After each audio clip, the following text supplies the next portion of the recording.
आदरणीय सभापति जी, यहां पर यह भी चर्चा हुई कि हम इतिहास बदलने की कोशिश करते हैं। कई बार बोला जाता है, बाहर भी बोला जाता है और कुछ लोग लिखा जाते हैं। मैं देख रहा हूं कि कांग्रेस एक प्रकार से अर्बन नक्सल के चुंगल में फंस गई है। उनकी पूरी सोचने के तरीकों को अर्बन नक्सलों ने कब्जा कर लिया है और इसलिए उनकी सारी सोच गतिविधि डिस्ट्रक्टिव बन गई है और देश के लिए चिंता का विषय, बड़ी गंभीरता से सोचना पड़ेगा।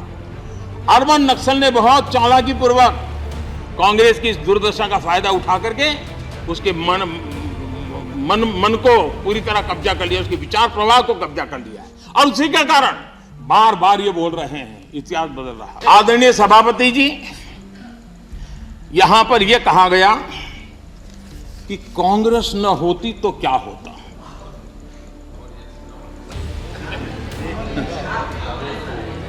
India is Indira, Indira is India, यही सोच का परिणाम है। आदरणीय सभापति जी, मैं जरा बताना चाहता हूं, यह कहा गया है, मैं सोच रहा हूं कि कांग्रेस ना होती तो क्या होता, क्योंकि महात्मा गांधी की इच्छा थी। क्योंकि महात्मा गांधी को मालूम था कि इनके रहने से क्या क्या होने वाला है और इन्होंने कहा था पहले से इसको खत्म करो, इसको बिखेर दो। महात्मा गांधी ने कहा था, लेकिन अगर ना होती महात्मा गांधी की इच्छा के अनुसार, अगर हुआ होता, अगर महात्मा गांधी की इच्छा के अनुसार कांग्रेस न होती तो क्या होता? लोकतंत्र परिवारवाद से मुक्त होता। भारत विदेशी चश्मे के बजाय स्वदेशी संकल्पों के रास्ते पर चलता। अगर कांग्रेस न होती तो इमरजेंसी का कलंक न होता। अगर कांग्रेस न होती तो दशकों तक करप्शन को संस्थागत बनाकर नहीं रखा जाता।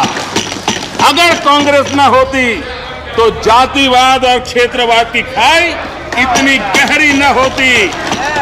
अगर कांग्रेस न होती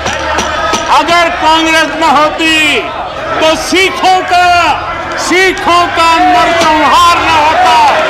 सिखों का नरसंहार न होता। सालों साल पंजाब आतंकी आग में न जलता। अगर कांग्रेस न होती तो कश्मीर के पंडितों को कश्मीर छोड़ने की नौबत न आती। अगर कांग्रेस न होती तो बेटियों को तंदूर में जलाने की घटनाएं न होती।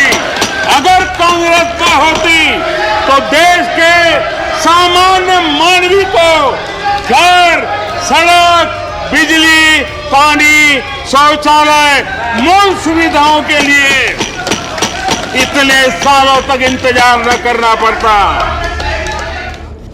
नेहरू जी ने 15 अगस्त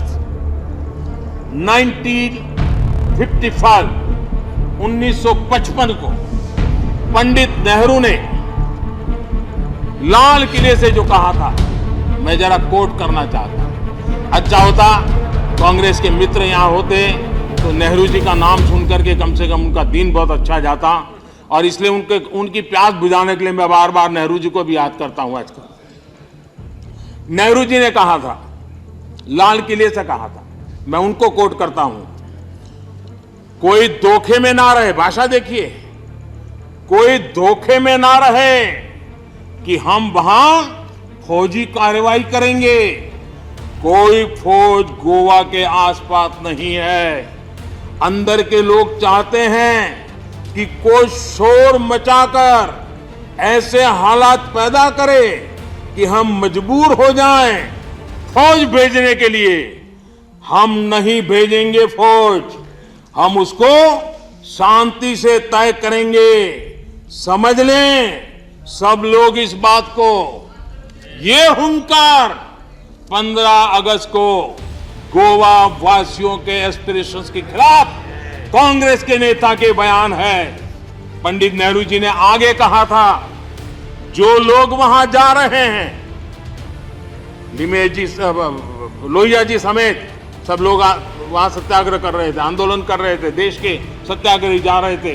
हमारे जगन्नाथ राव जोशी कर्नाटक केसरी, उनके नेतृत्व में सत्याग्रह हो रहा था।